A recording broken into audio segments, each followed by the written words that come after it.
Hello, welcome. Thanks for coming along. G'day, Mitch. Us, hey, how are you? As always, it's the third time we're together today, and that's our commentator today. We have a special commentator on board. I'll see if I can. See if I can. Let me just. Here he comes.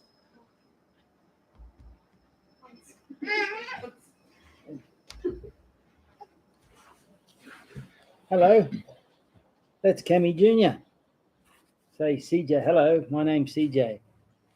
Say hello, my name's CJ. I'm not interested in looking at myself on a. Hello.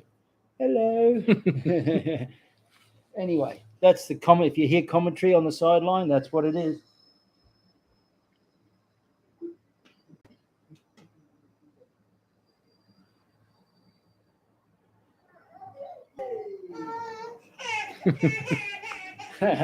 Now he's not happy. Okay, look, today I thought what we're going to do is actually just do a little bit of a discussion on Shin-Gi-Tai. I think it's a really valuable concept, and we'll see everyone.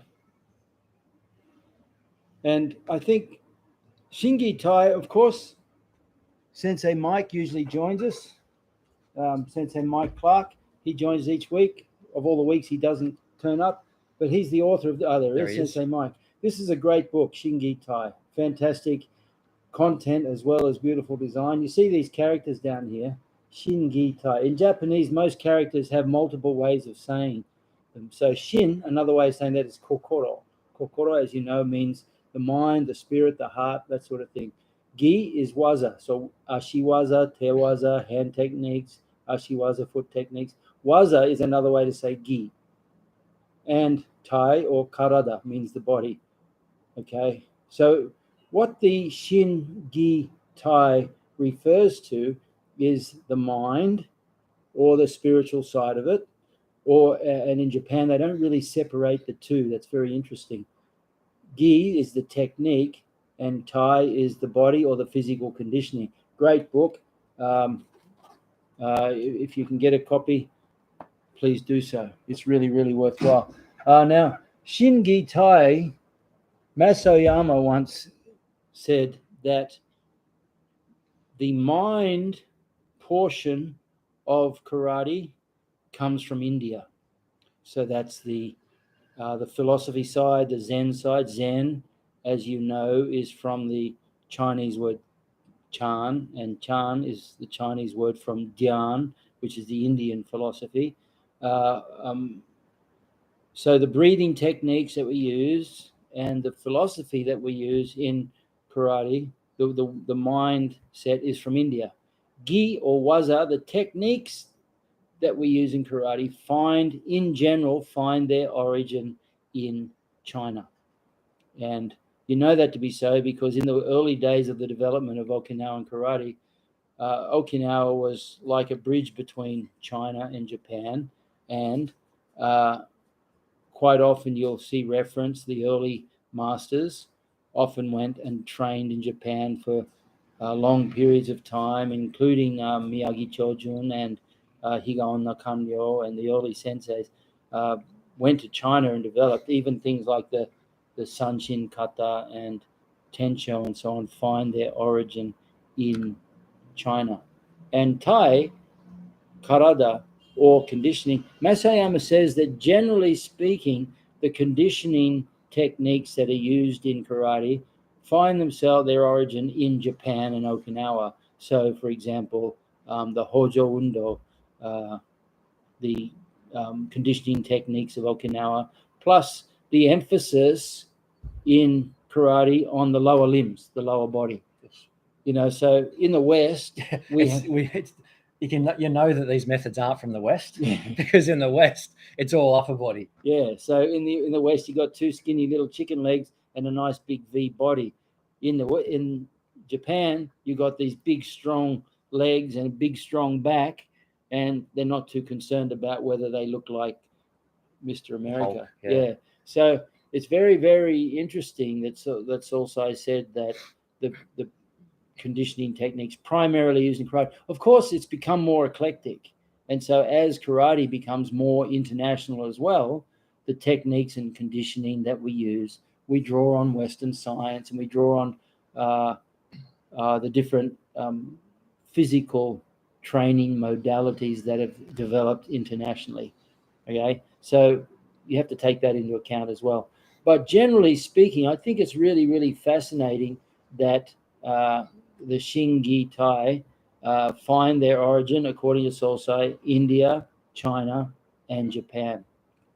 And I just wanted to discuss the Indian side of it, because when I wrote my book, the primary motivator for me writing this book, other than the desire to write a story about the life of Mas Oyama, was the connection between karate and Indian philosophy, the Indian yoga, if you like. And even, for example, the colored belts and the concept behind the meaning of the colored belts and so on, all have very strong connections to India. So that's why in my book, I think one of the things that made it kind of a little bit different to other karate books, as far as it's different, was that connection and that discussion on the topic of Indian martial arts. Even in pictures of Sosai in his Zen meditation, and that's a photo I took of a Japanese bodhisattva. So you see, all that is very strongly influenced by India. Now, I know too that more and more people are becoming interested in meditation, breathing, and things like that. Even Wim Hof, the famous Wim Hof, who has introduced I love what he's done, because he's introduced a whole new demographic to breathing, the science of breath. And Yogananda once said that India's great contribution to the world is the science of breath, because it's all the fundamental key breathing techniques in karate, the techniques of breathing in China, in Japan, are all originally based on the yogic breathing techniques of India.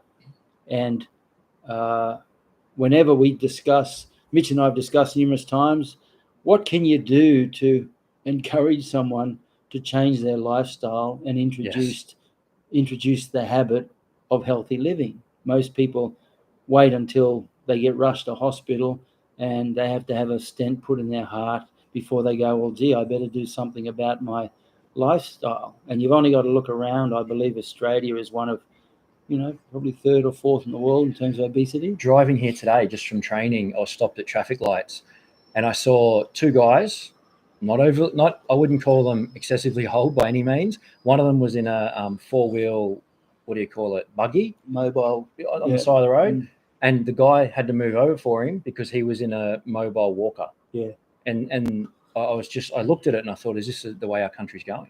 It's so true that compared to when I was a child, where the only food you could get was basically organic. So it's really funny. Organic just means normal old farming and processing principles without adding all the chemicals. And then they add all the chemicals, and now what they do is they take the chemicals out and call it organic and charge twice as much. Yeah. I always think that's funny.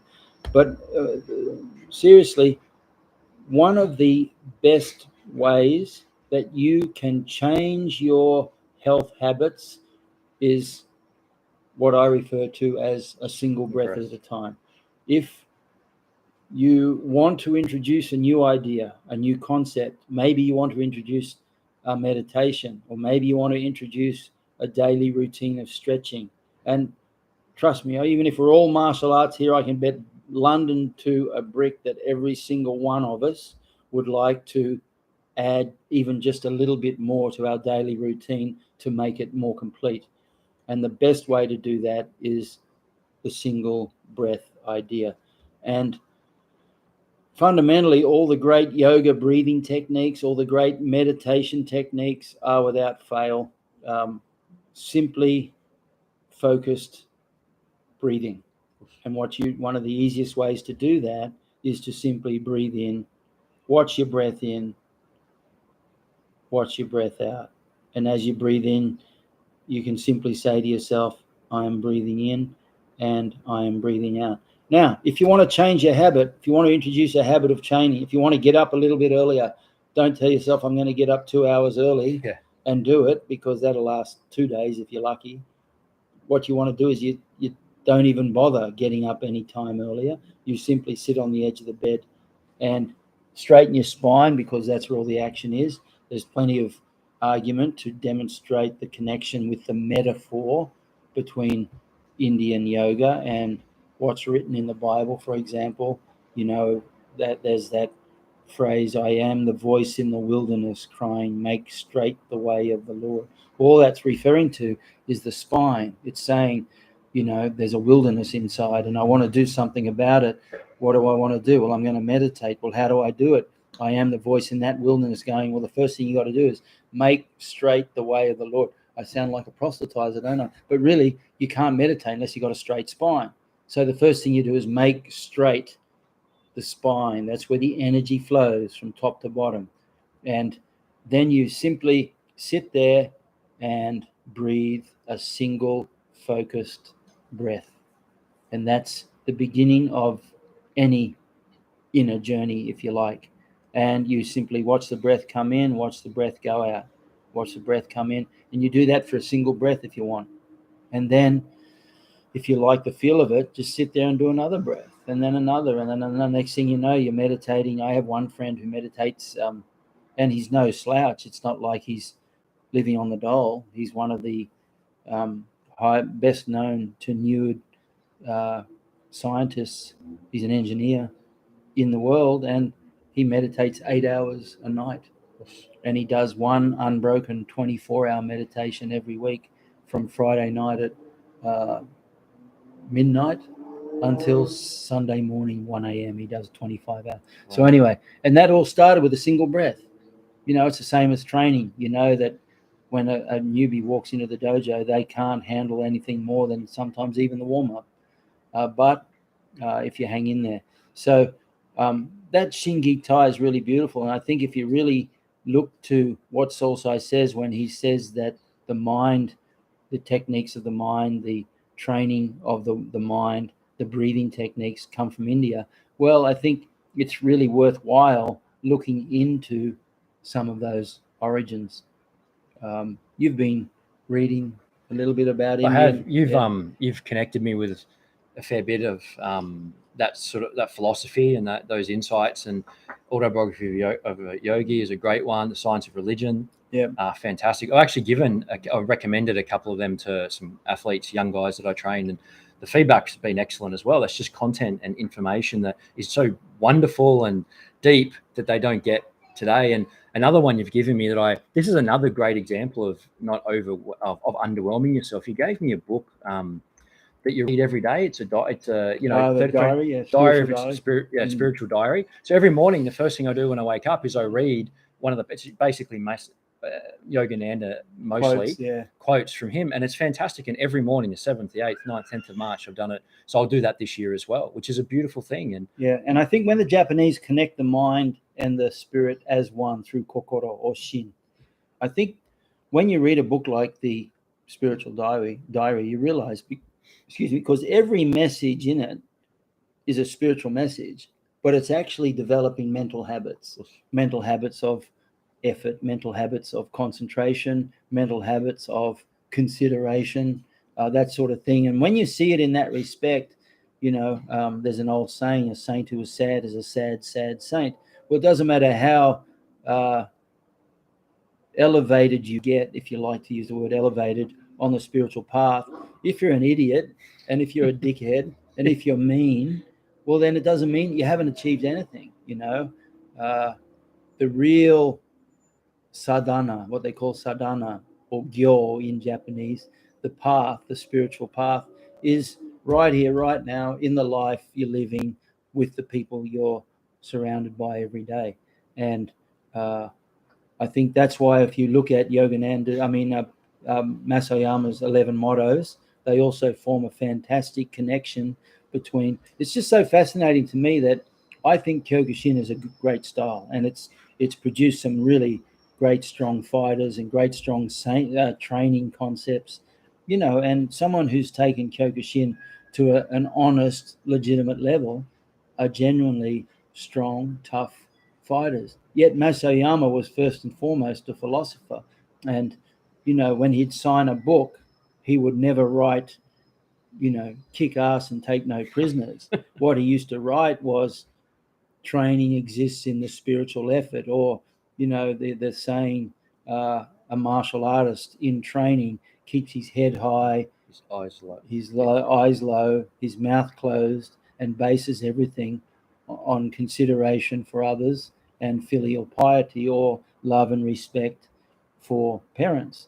Well, that's if you were to live that philosophy of Mas Oyama, have your eyes high with hope, but your head bowed in humility. Keep your mouth shut so you don't just babble on like I am right now. But then, and also have everything based on a consideration and love and respect for your parents, and always think of others first. I mean, well, there's in India, they have one form of yoga that they say can take you to full liberation, is what they call karma yoga, which is the yoga of action, which simply means how you behave in the world. That's what it's based on. It's all about how you behave, how you connect, everything that we ever need to know, everything that we never ever need to achieve on a spiritual path, we find in our relationships with the people that we mix with on a day-to-day basis. And you've only got to, Yogananda says, you just got to kind of use discrimination, and every night before you go to bed, just sit there for 5 minutes and analyze your behavior for that one day and ask yourself, did I behave in a way that was righteous, considerate, thoughtful, that sort of thing, and of course behavior also means your thoughts. So it's not just your thoughts, it's your thoughts and your actions. And I can tell you, you put me in a car and put me out on the road, and I'm not very tolerant of inconsiderate drivers, and so I can tell you that I fail that pretty well every day. But I think we'd all be lying if we said we didn't fail. But also, one of the problems I think with the martial arts world is the problem of the gi, of the belt ranks. So you get a 5th dan and they call you a Shihan. Someone goes, "What does Shihan mean?" And you go, "Well, it means a master." "Oh, okay, master." You go, "Well, you've mastered nothing. Half the time you've achieved your 5th dan, 6th dan, 7th dan, 8th dan, 9th dan. You haven't even got control. You haven't even got mastery over your own mind." Some of these people with very high dans can't even control their anger, can't even control their fundamental ability to be kind to other people. And this is the problem with the martial arts. I always believe that when you get a certain rank, you have to resit some sort of grading every couple of years. And we've spoken before on another stream about that documentary of the gentleman in Japan who was attempting his kendo 7th dan grade for the 27th year in a row.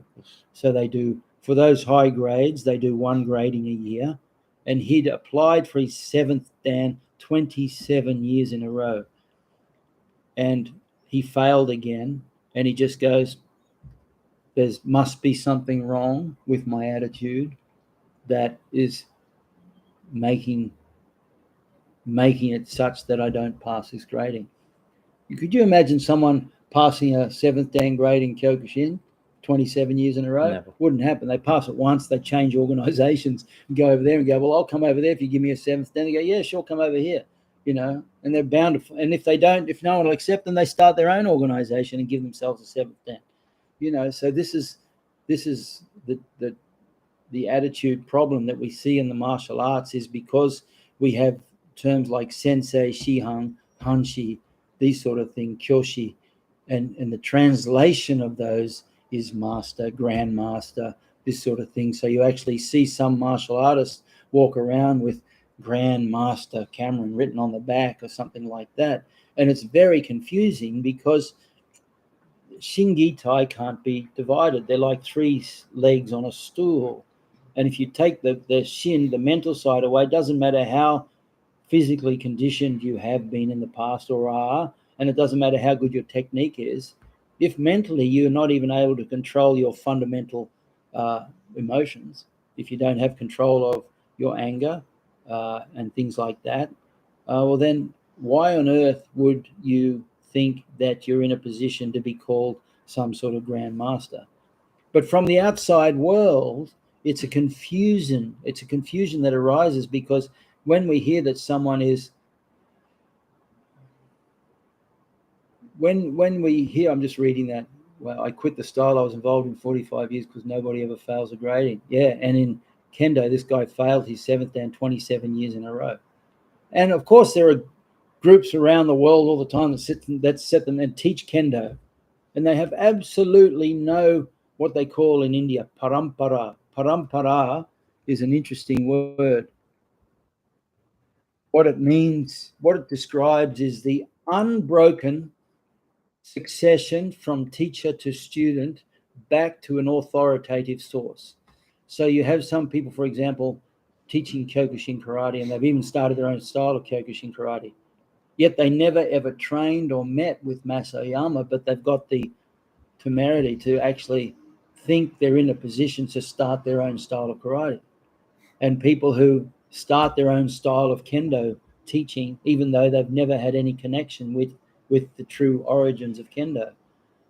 Well, this is an ongoing problem, and this is one of the major bugbears I have with the martial arts and the incredible, I can only speak from Kyokushin's viewpoint, but since Mas Oyama died, all of a sudden it's become top heavy with all these 10th dans, 9th dans, 8th dans, 7th dans, and most of them, there are guys out there with 10th, 9th, and 8th dans who weren't even alive when I started training. And I'm not saying that that means anything, but I started training in 71, so that's like 52 this year. Odd years, yeah, 50 plus years. But more to the point is, I would never embarrass myself by calling myself a 10th dan and starting a style. It just doesn't make sense to me. Yet people do it left, right, and center, you know. So the parampara is really, really important. The importance of the unbroken disciplic succession, teacher to disciple in an unbroken way all the way back. So if you have a Kyokushin dojo and you place yourself in an authoritative position, let's say 5th dan and above, you better make sure that you have very clear lineage to Mas Oyama. The flip side of that is some people have very clear lineage, but it's very, very weak. You know, someone will go and train with Mas Oyama for a month or go and get a photo taken with him and then try to convince the world that that represents a succession of tight connection. Yeah, it doesn't exist. Mas Oyama was aware of that, but not much you can do about it. Taking responsibility for yourself and your progress in life or karate is a big ask, I think, because the humility required appears unattractive to the majority. Humility is always very, you know, the world's full of narcissists, and humility and narcissism don't go well together. And karate seems to attract narcissists, or if you're not a narcissist, getting told that you're now a grandmaster will certainly start to develop that attitude in you. So I don't know, I'm not a psychologist, maybe the traits of narcissism are it's actually inborn. I think so. And also when, I'm just guessing, when Sosai was alive and there was that clear lineage between teacher and disciple, there was always someone with a big stick at the front that could discipline and move a group in the direction they needed to. But since Sosai's passed, it seems like everyone wants to be the person with the big stick that guides everyone, but no one wants to actually be the disciple or be disciplined. And I shouldn't say no one, but a minority of people wish to relatively do that. speaking. Yeah. It's true that when Mas Oyama died, so many people suddenly felt like no one could tell them what to do. I'll be my own boss now. Now, when I say that, I have to qualify it, because I believe that if you have applied a high level of wisdom to your training, and you have uh, put enough consideration and thought into your training, after a certain point, you should be in a position to train in a way that you like. Okay. If you haven't thought about it, and after 50, 60 years, you're still doing the warm up in the way that you were shown 60 years ago, and the basics and everything, there's nothing wrong with that. But to take your karate to another level, you have to be doing another level. And so I think it's really, really important that, one, whilst I don't think it's reasonable for just about any man and his dog to call themselves a master and start their own style, I also believe that after a certain point, you should be training in a way that suits your mind, your attitude, your physicality. You need to be able to make changes so that you're able to maintain the energy and continue until the end of your life. I love that poem by Walt Whitman, which finishes off, or might be, it starts off, do not go quietly into the night, but rage against the burning of the light. I love that, because what it means is you have to keep your energy going, keep moving forward, never lose sight of what it's like to be a beginner. As Shoshin Wasudezu, a very famous Japanese phrase. Shoshin, not Shodan, but Shodan means beginner's rank. Shoshin, beginner's mind. Or Wasudezu, never forget what it's like to be a beginner, because it's only then that, as Daisetsu Suzuki says, the master's mind has little potential, but the beginner's mind has much potential, but the master's mind has none. Okay, so this and Hanshi Daigo Ishi, who has history, who was famous from the First World Tournament, famous from previous All Japans, who is the leader of the Kyokushin organization I follow. When you walk into his dojo, he has a beautiful carved tree, and on that is the carving. It says, Shoshin no Kokoro, the mind of the beginner. And it's very, very beautiful. So I think Shin-Gi-Tai, as a complete, balanced three legs of the stool, is really important. But the only reason I want to talk about it today is because more and more you see that it's been neglected. Guys, they get up, they train for a certain period, and they then feel as though they can do what they want. But like Mike says, taking responsibility for yourself and your progress is a big ask, because the privileges of being a high rank in a martial art has a lot of responsibilities, and usually people neglect them. They're very choosy. I'll do that and I'll do that, but I won't worry about doing that. I won't do that, but I'll do this, and I'll take your money for it. Yeah, and a lot of life, especially I think with the internet, there's so many benefits to the internet now, but I think a lot of people play status games in life too. So they probably like to have all the stripes and the acknowledgement, like you say, but the internal work. I remember reading in your book from 16 and above, you said the hardest battle, and it's an internal one. That's got to be an honest battle. I mean, you can't. No one else outside sees that. Yeah, but that's probably the most important work. Yeah, only you know. You're doing it. Yeah, and that's a challenging thing, as Sensei Mike said, because that's not necessarily attractive to a lot of people, but it's very unattractive. Yeah, it's the hard yards. It's like, you see the fighter in the ring who looks so good, but what you don't see is the hours in the gym where he's the blood, sweat, and tears that make him look good. And I think it's very easy to represent a master because when you get really good at technique, sometimes I watch some of these short videos of karate guys doing, techniques that I could never dream of doing when I was a kid. But having that skill does not mean that you're a master by any means, because to me, being a master is simply, it's all about attitude. There's a really interesting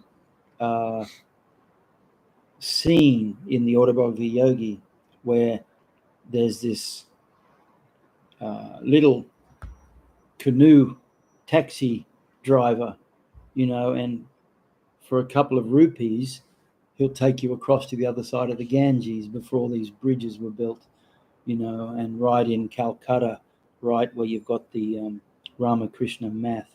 Right across the road from that is the famous Kali temple of Dakshineswar. I'm going to actually find it because I've got a fantastic photo I took when I was there. But the Kali temple is directly across the river, and it was originally, there were no bridges, so the only way you could get across, of course, is via the taxis.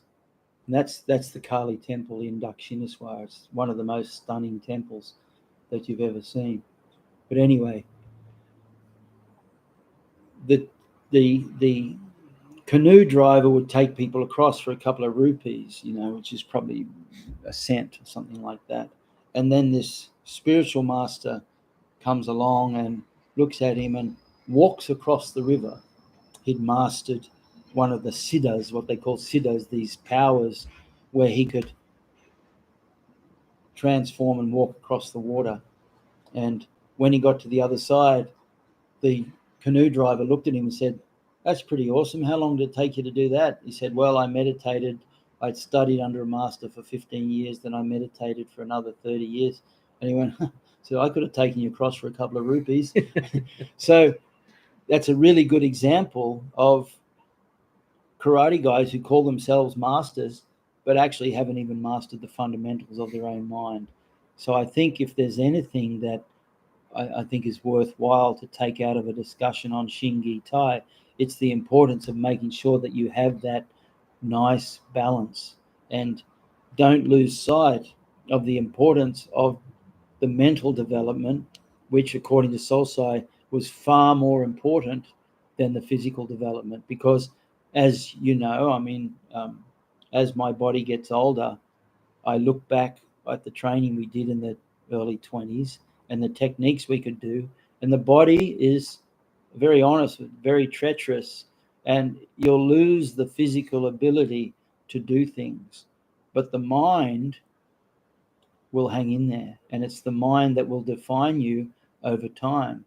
And if you haven't worked on developing good habits of physical activity and health, good habits of communication, consideration, kindness, Yeah. all these sort of qualities. If you were to look up, I don't have any link off the top of my head, but if you were to do a search for the 27 qualities of a godlike man, and if you do a Google search for that, you'll find that there are these qualities which, to me, I think are the qualities that represent a true martial arts master.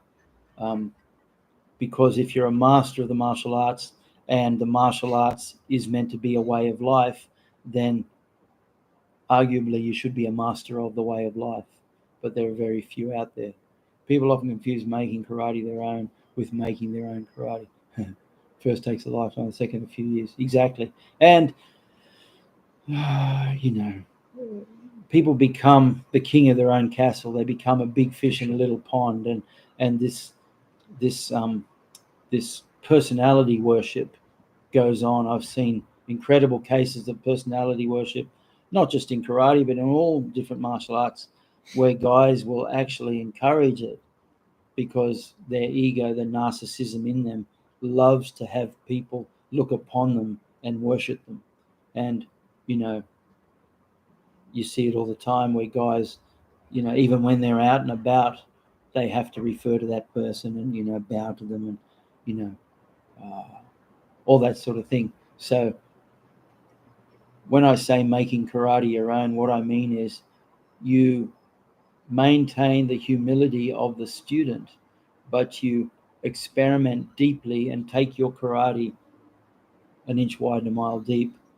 Whereas, the whole concept of making their own karate usually is a mile wide and an inch deep, and they're very, very different things. See, many great masters fall in battle. What's the saying? Those that can do, those that can't teach. Yeah, not to this. Well, yeah, that's me. Hardly. Well, yeah, I can't do much anymore. But anyway, I know what you're saying. But And that's just, sorry to butt in, Shihan, but that's the humility aspect in you too that comes through as well. I'm so humble, it's awesome. I'm so humble, I'm awesome. It's if you ever read Muhammad Ali's book, The Greatest, it's really worth reading. It's one of the great books. And on the back cover of that, I've probably got a copy still, but the back cover fell off. But I remember on the back cover it had a quote from Muhammad Ali. It said, "This book is so good, so great, it's hard to be humble," because he was all about Muhammad Ali was the mouth. But anyway, yeah. Look, honestly, I think there is a touch of reality in that. A lot of people, and you have John Danaher, who is a very famous BJJ coach, and BJJ is essentially a sport, and so anyone in BJJ who's got right up there gains their reputation through success in competition. Yeah.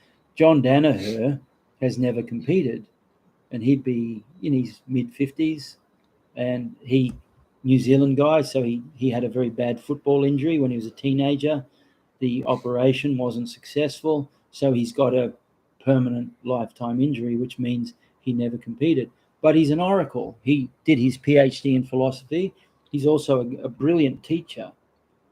So and then what happens is, he's a brilliant teacher, never competed because of his injury, and then he posts these amazing long format posts where he'll go on. And then there are people who kind of try to emulate that style, and they could be in their late 20s. Yeah. And they'll go, well, yeah, I don't compete, but you've only got to look at some of the greats like John Danaher. He doesn't compete. So that, the reason that John Danaher didn't compete is usually very different to the reason someone in their late 20s or 30s. And then they go on with the long format and try to become like those people by copying them. But again, that's an inch deep and a mile wide, except around the other way. Humble humility. I like that. But anyway, Shin-Gi-Tai, of all of them, the one that goes away first is the Tai, the physical conditioning.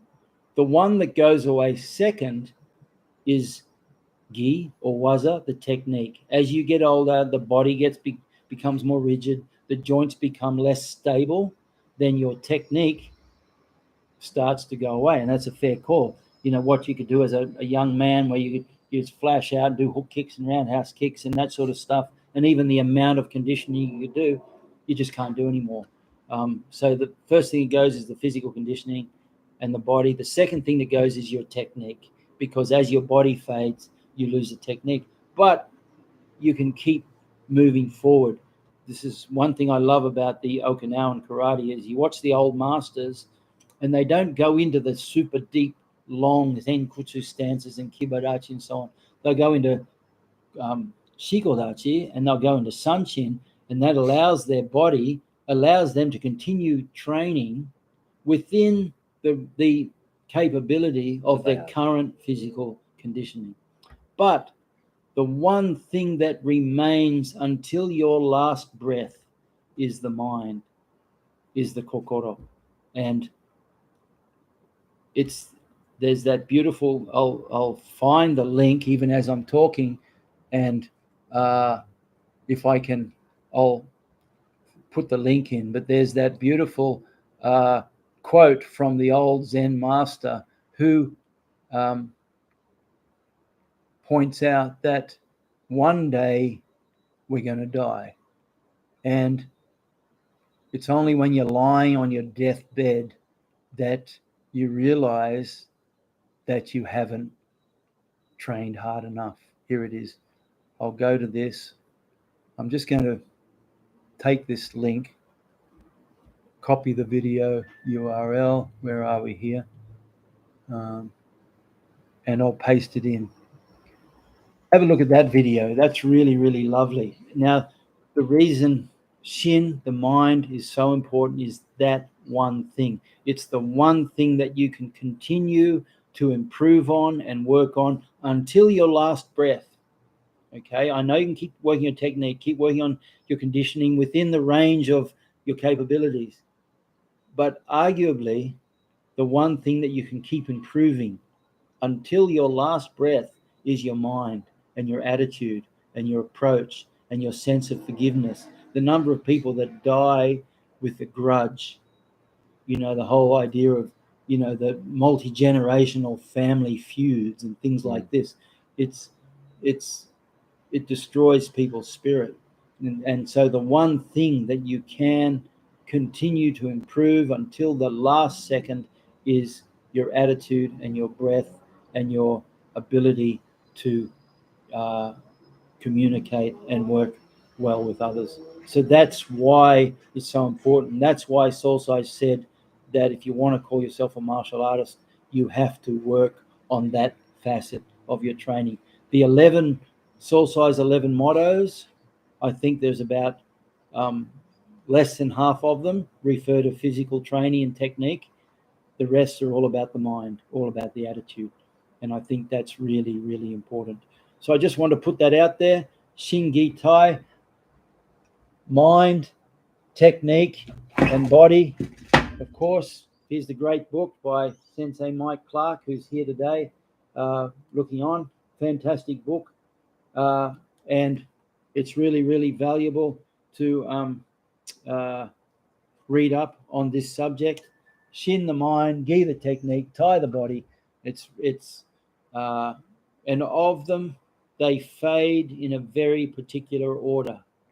The body goes, the technique goes, but the mind lasts until your last second. So I hope you got something out of that, and I hope you can really have a look at that link that I put up.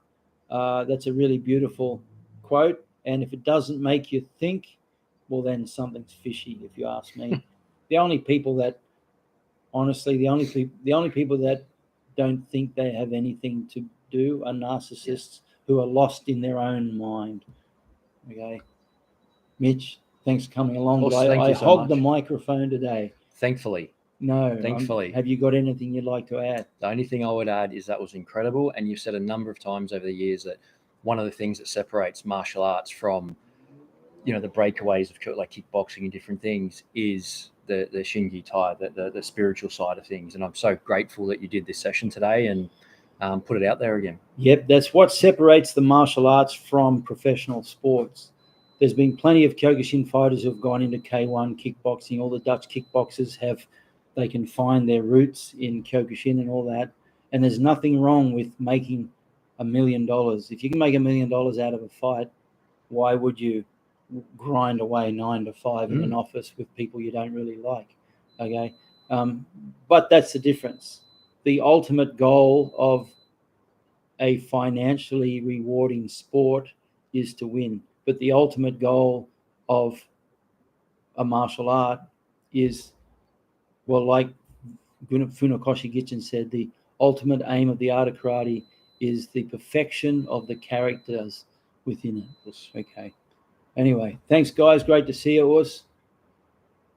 Thanks, Sensei Mike. Frederick from Sweden, fantastic. Daniel, thanks again for coming along. Marco, Harry, good to see you.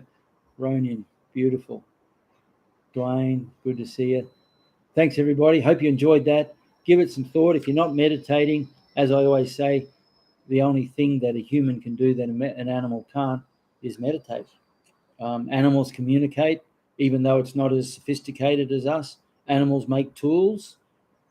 Just it's far less sophisticated as human tools. Animals eat. Animals sleep, animals procreate and continue the species, animals fight for territory. We just do it in a court of law with a high-paid solicitor. Yeah. So it's not different. It's only different in degree. It's not different in kind. The one thing that a human being can do is apply free will and seek to improve their own mind and attitude. And that's why the martial arts are so important. That's why most parents would put their children into a martial art. If you ask a parent why they put their kids in, they never say because I just want him to be the toughest guy on the block. They always say, well, I want him to be disciplined and I want him to have the good attitude. Today at the lunchtime wrestling session, Mike was saying his daughters are training here and blah, blah, blah, and he wants it for that reason, the discipline. And there you exactly go. that. We had that discussion today. Yep. So that's the value and beauty of the martial arts, is what it gives in terms of the mind. Yeah, Ronan. Well, look, it is what it is. I'll have to do a course in marketing so I can get my YouTube membership up to a billion. I wonder how many Mr. Beast has got. Do you know? I don't know, but it'd have to be 100 million for sure. Here we go. I'm just going to look up, because this is my closest rival. He has 136 million subscribers. There you go. I'm getting there, man. I've got like 2,000. We'll catch him. Yeah, we'll catch him. Yeah. Anyway, good on you guys.